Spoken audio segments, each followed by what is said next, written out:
Hey, what is up everyone? So I've been meaning to make this video for a couple weeks now, ever since I put out that poll where it won by a long shot for what video topics y'all wanted to see me talk about on the channel. And originally I was going to go and do my 10 things that I was thinking that Sea of Thieves was doing well for this year. However, honestly, when I started making the list, I really could only come up with like 5 really good things, and then I feel like everything else would have just been like filler stuff. So I figured we'll just do the top 5 things that Sea of Thieves is doing well in 2025. So let's start out at our 5th spot, which is starting to bring back the story and the lore to Sea of Thieves. This is something that I feel like has been pretty absent and not done too well since the adventures ended. I was someone that really loved the adventures. I liked the time limited aspect of them. I liked the world changes that was happening with those adventures in the game, and also the cinematic trailers. All of it was really good in my opinion. But after the Avengers ended, it seemed like Rare didn't really know how to tell the story anymore. That is, until we got to Season 17. Now, the Smugglers update has been pretty underwhelming for most players, I would say.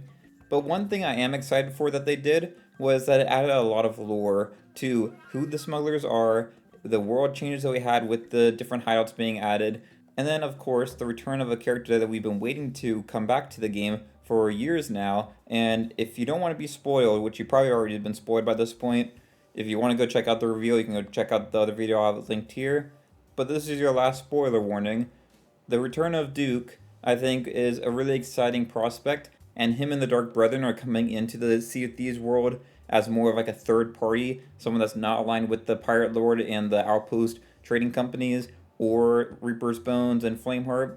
And to me, I think the lore and the storyline inside of Sea of Thieves is important. I think it drives a lot of the gameplay that happens with Sea of Thieves. For example, Hourglass really exists because of the buildup of the lore between Flameheart and the Pirate Lord.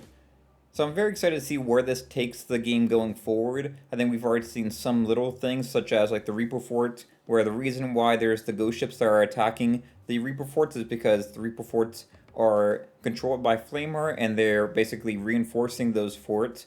And the Dark Brethren are the ghost ships that are trying to attack the fort, and then we're coming in as the third party trying to steal from both of them.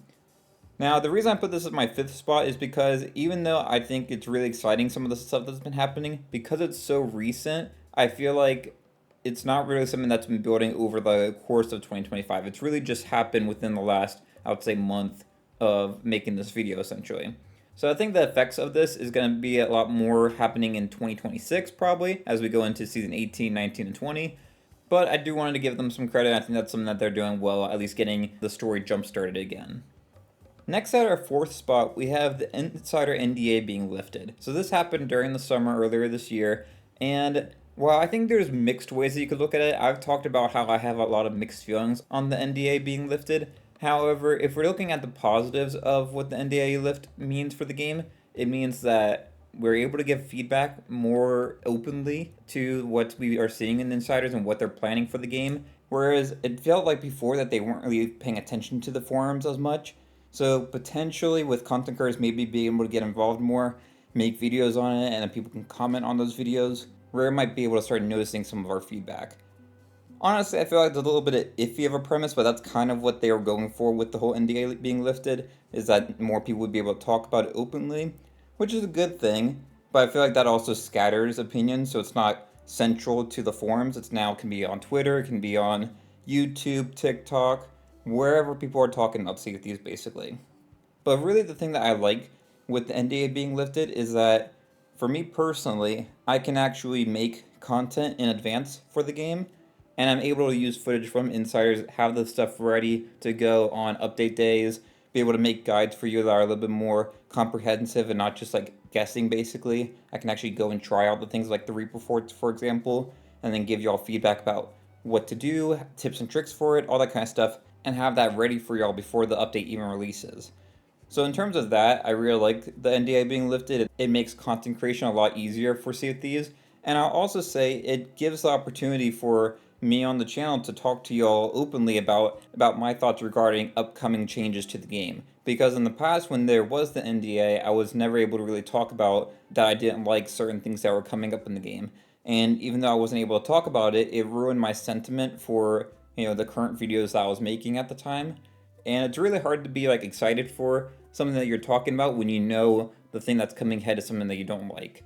But on the flip side, if there's something that's coming up that you are really excited for, now I can also talk about that too. So it works both ways. I think there is, iffiness with the NDA, but for this video, I just wanted to focus on the positives of lifting that. At our third spot, we have recent events like the Royal Crest Fortress limited time event, the Dark Fortresses raid that we had earlier this year, and the recent Mega Stashes. I think these events have really helped the game and given me a reason to hop back into the game after taking, breaks because just not having interesting content to do in the game. So even though these might be limited time and might just be simple like boost to rewards and stuff and not really, doing anything too interesting with the content, the fact that you have stuff like the Mega Stashes right now, where you have 3 Chest Fortunes available, not only helps be able to get people that aren't caught up on those accommodations, help give them a little bit of a boost to catch up a bit, it also makes the game a lot more interesting, kind of like the old days, where people are all fighting each other to try to get this reward. And same thing with the Royal Quest Fortress event, I actually really like that. Even though I didn't like getting the key part of that, I feel like if there wasn't the whole key aspect of it, it would have worked a lot better. But I really enjoyed the mechanic of having the paintings on the wall that you take off and then you get the right painting for it. And it was like very high value painting and all that kind of stuff. I thought that all worked really well, and I'm looking forward to that coming back in the rotation in the future. But I feel like Sea of Thieves has done a lot better with their limited time events this year as opposed to like previous years. Now I'm not including the holiday events in terms of that. I feel like the holiday events in the past were, some of the best that we've had in the game. But in relation to like the other limited time events we had maybe like last year or the year before, I feel like these have been a big step up. Next up at our number 2 spot on this list, we have Skeleton Mercenaries. So this is really the only like new feature that I'm talking about in this video, and that's because I feel like this is the biggest update that helps solo players specifically. Technically anyone can use the Skeleton Mercenaries, but I don't think we've seen any addition to the game that's been so beneficial to solo players as opposed to anything else. I think that has been a huge thing. I really love just having them be able to go and like dig up stuff, help me dig up things quicker, show them the map if I'm not sure where to go dig, and they'll take me to the spot to go dig it up. And of course, just helping you defend yourself. I've used them a lot, especially with these Reaper forts recently. They've been especially helpful with those. And just in general, I think it's been a really nice addition to the game. And I think it's been pretty well received based off what we saw with the server results and just what I see in my own comment sections when we talk about this feature. Finally, in our number 1 spot, we have the new season system. Now, it's a little bit of poor timing with this video coming out and the recent announcement of the delayed season, for their only second season into this new system. However, I think the core design of how they have this system set up, where you have the most of like the new content added in the first month, and then the second month is a new limited time event, which will then be added to like a rotation of events that come back in the future, like the Royal Crest Fortress event that we just talked about earlier. And then the final month is focusing on an older aspect of the game that needs some updates to it, like what we just got this season with the Reaper forts being an update to the existing skeleton forts. I really love the structure of the season system. While I may disagree with what they're focusing on in terms of like the content for like say like the smugglers, for example, or some of the stuff that we're getting for season 18, but in general, I think this is actually a really solid plan for them to do. I hope that they can keep it up. And really the main thing that they need, it's not necessarily the system's fault, but more so what they are planning to do with each of those monthly content within this structure. If the content that they release is good and unique and everything, then I think the game will do a lot better.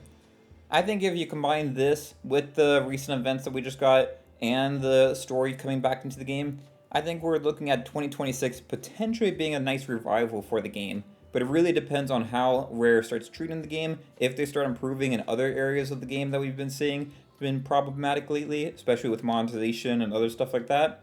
But I do still think there is potential for Sea of Thieves to have a bit of a revival. I feel like we already saw a revival of Sea of Thieves back in 2020, where the game launched and, it was pretty, well talked about, I feel like, at the time, but then because of the lack of content in the game, it slowly dwindled in popularity, and then as more content got added to the game, and then we had like the banger of a year of 2020, and you had lockdown, of course, which pushed people to play more video games, but Sea of Thieves was also on their A game during 2020 in terms of what content they were releasing monthly.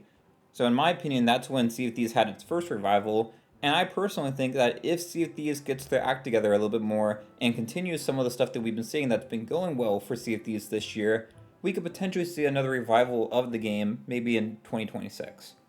But I'd love to hear y'all's thoughts in the comments below. What do you think about my list here? What else do you think Sea of Thieves has been doing well this year? And if you enjoyed this video, it'd be great if you have to like and subscribe. But until next time, thanks for watching, and I'll see y'all later. Bye, y'all.